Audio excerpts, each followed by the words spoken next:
नमस्कार। भव्यासरी न्यूज से मैनपुर। शादी से पहले एक और बेटी की हत्या, वो भी पुलिस की मौजूदगी में, दिल को दहला गया। यहाँ सिर्फ पात्र बदल गए, स्थान बदल गया, लेकिन कारण वही का वही, बेटी की जिद और पिता का अहंकार। ये दोनों ने एक बेटी की जान ले ली।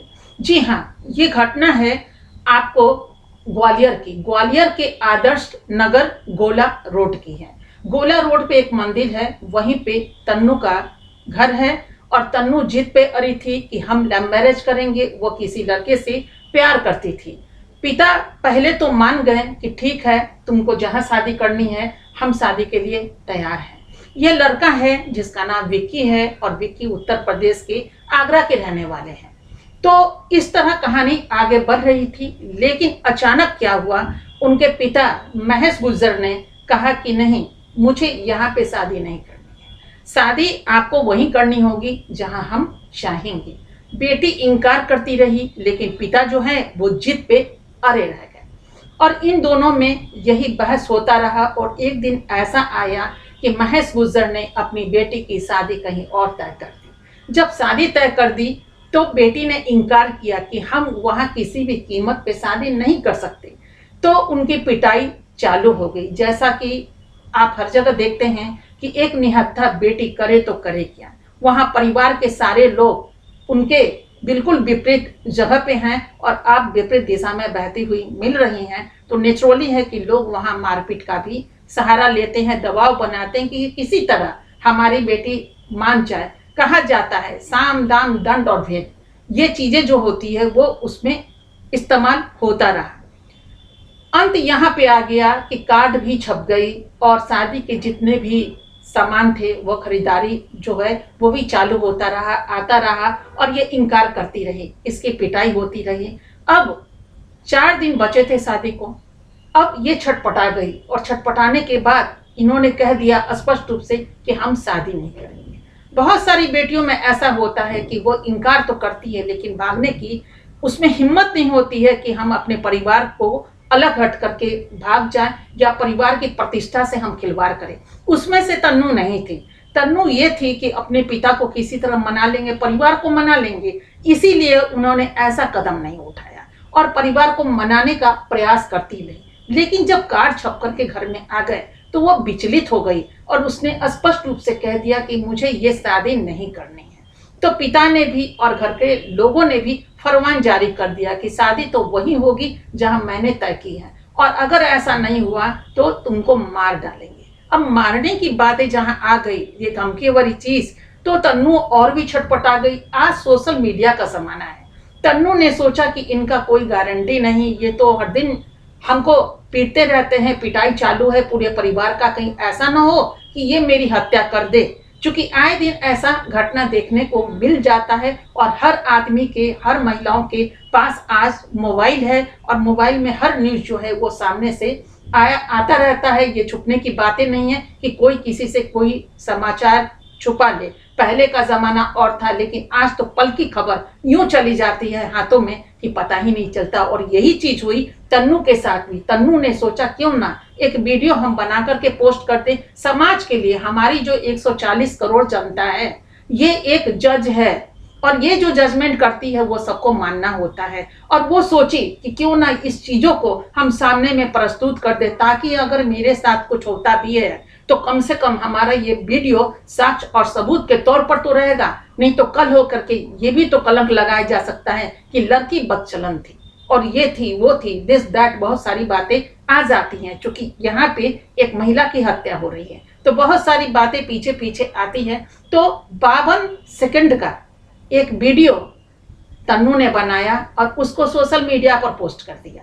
उसमें ये जो बातें जो कही हैं उसको कही, मेरा नाम तन्नू है, हम आदर्श नगर गोला मंदिर के पास के रहने वाले हैं, हमें एक लड़के से प्यार था, प्यार जो है वो 6 वर्ष पुराना हमारा रिश्ता है और वो उत्तर प्रदेश आगरा के रहने वाले हैं, विक्की नाम है। और पहले मेरे पिता तैयार थे, लेकिन अब पिता मानने को तैयार नहीं है। अब मुझे धमकी भी दी, हो सकता है कि वो हमारी हत्या कर दे। इस तरह की बातें तन्नू ने कही जो आप अभी इस वीडियो में सुन सकते हैं। आप इस वीडियो में गौर कीजिए, इनकी बातों को सुनिए कि कितना असहाय होकर के उसने एक सोशल मीडिया पे इस चीजों को पोस्ट किया। मेरा नाम तनु गुर्जर है। मेरे पापा का नाम महेश गुर्जर है। कि मैं एक लड़के से बहुत प्यार करती हूँ। पहले मेरे घर वालों ने शादी के लिए हाँ कर दी थी, बट फिर मना कर दी, और वो मेरे को डेली मारते भी हैं। और अगर मुझे कुछ हुआ या मैं मरी तो उसके जिम्मेदार मेरे घर वाले होंगे। अब जब पोस्ट किया तो नेचुरली है कि जो भी इनके वीडियो थे वो वायरल हो गए। जब वायरल हो गए तो ये जो घटना है वो पुलिस के पास पहुंची। पुलिस में ग्वालियर के जो आरक्षी अधीक्षक महोदय धर्मवीर सिंह हैं, उनकी नजर जब पड़ी तो वो सख्त में आ गए और उन्होंने थाना प्रभारी को भेज दिया। थाना प्रभारी जब घर पे आए तो उन्होंने सोचा कि चलिए, मामला तो उनके हाथों की चीजें थी, ऐसे मामले हर दिन आता रहता है पुलिस चौकी में। उन्होंने सोचा चलो अपने तर्क पे दोनों में किसी एक को तो मना ही लेंगे, या तो बेटी को मना लेंगे और नहीं तो पिता को मना लेंगे। किसी तरह पुलिस की यह कोशिश होती है कंप्रोमाइज करा देने का, कि कंप्रोमाइज करा करके मामला वहीं के वहीं क्यों ना सलट जाया जाए, चूंकि बात यहाँ तक आ चुकी थी। अब क्या हुआ कि पुलिस ने पंचायती बिठा दिया, और पंचायती बिठा करके महेश गुर्जर भी थे, उनके भाई जो राहुल हैं वो भी थे, कुछ परिवार के सदस्य थे, कुछ अन्य लोग भी यहाँ पे थे सामाजिक रूप से जो वहां पे खड़े थे, इस बातों को गवाही देने के लिए, बनने के लिए, और ये जो मामला सलट जाता उसके लिए भी। अब क्या हुआ कि वहां पे जो बातें होती रही तो तन्नू तो बहुत डरी हुई थी। उसने पुलिस को स्पष्ट रूप से कह दिया कि शादी तो हम वहीं करेंगे, क्योंकि 6 वर्षों का हमारा रिश्ता है, इस रिश्ते को हम बिल्कुल तोड़ नहीं सकते। शादी हम यहाँ नहीं करेंगे जहाँ मेरे पापा ने की है और वो कार्ड छप चुका है, इस शादी से हम इनकार करते हैं। तो पुलिस को तन्नू ने यह भी कहा कि और मुझे आप सरकारी सुरक्षा गृह में ले चलिए, जहाँ पे सरकार का बनाया हुआ बहुत सारा स्टे होम होता है, जहाँ पे महिलाएं सुरक्षित होती है, उनको सुरक्षा प्रदान किया जाता है, जहाँ जान माल का खतरा हो। यहाँ पे तो उन्होंने पुलिस से कहा कि मुझे वहां रखा जाए, मैं इस घर में नहीं रहना चाहती हूँ, क्योंकि उसको मालूम था कार्ड छप चुका है, बढ़ चुका है, और सारी जो शादी की तैयारी थी वो हो चुका था। और अभी 18 तारीख, यानी आज 17 तारीख है, कल 18 तारीख को बारात आनी थी, 18 जनवरी को। अब आप सोच सकते हैं कि एक लड़की डरे नहीं तो क्या करे। तो उसने बोल दिया कि मुझे वहां रखिए, इस घर में हम नहीं रहना चाहते। इस पर उनके पिता ने, चूंकि शादी दिमाग कुछ ना कुछ तो सोचेगा, पिता ने कहा कि हम अपनी बेटी को मना लेंगे और हम अपनी बेटी से अकेले में कुछ बात करना चाहते हैं। पुलिस सोची कि चलिए अभी तो हम लोग खुद यहाँ पे मौजूद हैं, तो यहाँ पे क्या कुछ होगा, कुछ भी नहीं होगा। पिता बात करना चाहते हैं और अगर कह रहे हैं कि अपनी बातों से, अपनी संवाद से हम बेटी को एग्री कर लेंगे, तो उन्होंने स्वीकृति दे दी। अब ये जिस कमरे में बेटी थी गई बात करने के लिए, वहां 2 पुलिस वाले और थे, एक मेल और एक फीमेल, दोनों ही वहां पे खड़े थे। दोनों की मौजूदगी में एक पिता रिवॉल्वर से बेटी के सीने में गोली मारते हैं, और बेटी के सीने में गोली मारने के जट बाद, चूंकि जट से उनका जो भाई राहुल है वो भी 3 गोली जड़ देता है, एक गोली उसके ललाट पे, एक कान के पास और एक गले में, जो वहीं पे वो उसकी मौत हो जाती है। पुलिस अचंभित, नजर के सामने पुलिस खड़ी है, कुछ नहीं करी, क्योंकि पुलिस के सोच से परे था ये चीज। पुलिस तो समझ भी नहीं पा रही होगी कि आखिर ऐसे कैसे हो गया। खैर, उसके बाद वो पिस्तौल को ले करके, और राहुल तो भाग गया वहां किसी तरह दिखा करके, लेकिन किसी भी तरह उसके पिता को पुलिस ने पकड़ लिया और अभी गिरफ्तार करके उनको जेल भेज चुकी है। अब यह कहानी जो है वो तनु तो अब इस दुनिया में नहीं, तनु मर चुकी है, और उसका जो वीडियो है वो समाज के सामने न्याय की गुहार लगा रही है कि अब आप मुझे न्याय दीजिए। अब न्याय में 2 बातें 3 बातें आती हैं। पहली बात तो ये है कि आप जितने भी 140 करोड़ जनता है, हमारी सरकार है, न्यायपालिका है, सभी लोग को सामने रखने के बाद आप लगाइए एक तराजू पे ये सब कुछ है, और दूसरे पे तन्नू की जिंदगी, यानी कि उनकी जिंदगी की कीमत आप कितना लगाएंगे। ये 2 बातें स्पष्ट रूप से होती है। तीसरी बातें जो होती है, एक पिता को अपनी बेटी से प्यार ही नहीं होगा।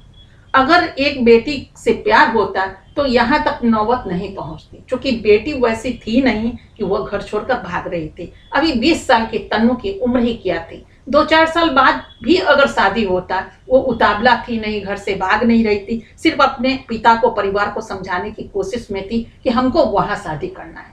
वो लड़का जो विक्की है, वो उत्तर प्रदेश के जो आगरा के रहने वाले हैं। तो 6 वर्षों से इन दोनों का एक रिलेशन है। अब देखिए कि 6 वर्ष उनसे उनका रिलेशन चल रहा है। अभी लड़की घर में है, आप उस पर दबाव दे रहे हैं, शादी कहीं और कर रहे हैं। अगर शादी करके भी अगर एक बेटी चली जाती है तो क्या उसके होने वाले पति क्या खुश रह पाएंगे? क्या उसका जो प्रेमी है वो खुश रह पाएगा? और तन्नू क्या खुश रह पाएगी? और जब बेटी ही खुश ना हो तो क्या परिवार के लोग खुश रह पाएंगे? खैर, पुलिस अचंभित हो गई इस बात को लेकर के, और वो तो अंदर जा चुके हैं। राहुल, अभी जो उनके चचेरे भाई हैं, वो फरार हो चुके हैं। पुलिस उनकी तलाश में जारी है कि पुलिस कहीं से भी उसको तलाश करके सलाखों के अंदर डालेगी ही डालेगी। अब समाज से 2-3 बातें ये होती है। मैंने एक फिल्म देखी थी, उस फिल्म का नाम था धड़कन। धड़कन भी फिल्म कुछ इससे ही मिलती जुलती मुझे लगी कि जहां शिल्पा शेट्टी हैं, वो सुनील शेट्टी से प्यार कर बैठती हैं। दोनों में इतना घना प्यार होता है, इतना अंदर का प्यार होता है, गहराता चला जाता है कि जीना मरना भी एक ही संग हो, ऐसा। लेकिन इसी बीच क्या होता है, इनके पापा को पता भी नहीं चलता है कि मेरी बेटी किसी और से प्यार करती है, और वो कहीं से भी बात तय करके और चले आते हैं और अपनी बेटी को ये खुशखबरी सुनाते हैं। खुशखबरी के बाद बेटी बोल देती है कि हम तो किसी और से प्यार करते हैं। उसके बाद पिता के तो पैर तलो जमीन ही खिसक जाती है। क्योंकि ये कोई फिल्म नहीं है, ऐसी घर घर की कहानी होती है, लेकिन ये कहानी हम आपको किस लिए बता रहे हैं, इस पे जरा गौर कीजिएगा। उसके बाद पिता ने बंदूक निकाला, वो किरण है, और किरण जी ने बंदूक निकाला और कहा कि लो, तुमको इस बॉर्डर से जब वो भागने को होती है, बॉर्डर से क्रॉस करना होगा, तो पिता को मार करके ही तुमको क्रॉस करना होगा। अब क्या है कि बेटी तो प्यार, पापा से भी प्यार करती है, माँ से भी प्यार करती है, लेकिन एक वादा वहां होता है कि एक बार मुझे अपने लवर से मिलने दीजिए, यानी सुनील शेट्टी से एक बार हमें मिलने दीजिए, और उसके बाद पापा हम वापस आ जाएंगे। चलिए, उसने, पिता ने अपनी बेटी को इजाजत दी है और वो बेटी गई। उसकी शादी वहीं होती है जहां उनके फादर चाहते हैं, और अक्षय कुमार से उनकी शादी हो जाती है। ये आपने पिक्चर देखा होगा। तो अपनी बेटी को, अपने बच्चों को आप ऐसा क्यों नहीं बनाते हैं कि जहां आपका प्यार भारी हो जाए? और वो पिता तो प्रेमी से भी शादी कराने को तैयार थे। प्रेमी कुछ इस तरह दिखाया गया है जिसमें खुद शिल्पा शेट्टी को लगा कि ये मेरे लायक नहीं, लेकिन अपने पिता की बात मानती है। तो इतना मजबूत क्यों नहीं रख लेते हैं? जो बचपन से बेटियों को पालते हैं, आपके घर आंगन में बैठी रहती है, आपके गोद में खेलती है, वो कैसे आपको, आपके प्यार को कम करके और उस लड़के से प्यार कर बैठती है, और लड़के को छोड़ना कबूल नहीं करती और आपको छोड़ने की बातें करती है। खैर, ये तन्नू की कहानी थी जो मैंने अभी आपको सुनाया। अब आगे का देखिए कि आगे का रंग क्या होता है। राहुल जो उनके चचेरे भाई हैं, कब मिल पाते हैं और इनको कानून क्या सजा दे पाती है। लेकिन चलते चलते बस इतना, बच्चों का भी ख्याल रखिए, और बच्चों को भी चाहिए कि माँ बाप का ख्याल करें, कोई ऐसा कदम ना उठाएं जैसे एक माँ बाप को परेशानी का सामना करना पड़े। और इतना बड़ा भी अहम और अहंकार को लेकर के एक पिता को नहीं चलना चाहिए, क्योंकि आज दांव पर लगी है बेटियों की जिंदगी। ये दोनों ही दांव पे बेटी ही मारी जाती है, वो लव मैरिज करे तो या अरेंज मैरिज उसकी हो तो। कहीं भी आप देख लीजिए तो मैक्सिमम ऐसा नहीं है कि लव मैरिज करे तो वो सुखी नहीं रहेगी, और अरेंज मैरिज में ही बेटियां सुखी और संपन्न हो पाती है, ऐसा नहीं है। भाग्य भी कह लीजिए और कर्म भी कह लीजिए। हाँ, इतना माता पिता का भी देखना कर्तव्य होता है, और बेटियों को भी सोचना पड़ेगा कि जिससे वो प्यार कर रही है उसके लायक है कि नहीं है, और उसके परिवार के लायक है कि नहीं है। तो फिर परिवार मना नहीं करेंगे। लेकिन आता है सामने में अहम और अहंकार, तो अहम और अहंकार जहां होता है वहां यही हत्या हो जाती है। लेकिन हत्या करने से और साथ देने वालों को मिला क्या? चचेरे भाई ने साथ दिया, अभी उनकी जिंदगी थी, अच्छे से रहते। अभी भागे भागे हैं, और पुलिस की इतनी लंबी आंत है और कानून का कि आपको छोड़ेगी नहीं, और उसको खींच के आप सलाखों के पीछे चले जाएंगे। फिर पता नहीं कितने साल की आपको सजा मिलती है। क्योंकि ये वीडियो जो है, जो सोशल मीडिया पे वायरल हुआ, ये तो पूरी जनता देख रही है, साक्ष्य और सबूत। दूसरी बात, पुलिस की मौजूदगी में पुलिस पर भी उन्होंने गोली को, बंदूक को ताना भागने के लिए। एक भाग गए और दूसरे को किसी तरह पुलिस ने पकड़ी। तो साक्ष्य और सबूत दोनों ही नजर के सामने हैं, और आए दिन ऐसी घटना होती रहती है। तो बचिए और बचाइए खुद को, ऐसा गुनाह मत कीजिए। जिंदगी पे सबका हक है। अगर वो चाहती है कि नहीं उससे ही ब्याह करें तो समाज को बुलाइए और कन्यादान कर दीजिए। जो भी होगा वो देखा जाएगा। कम से कम उनकी खुशियां तो बरकरार रहेगी, बेटी की मौजूदगी तो बरकरार रहेगी। जिस बेटी को आपने खिलाया बड़ा किया उसको कैसे यूं ही आपने अपने ही हाथों से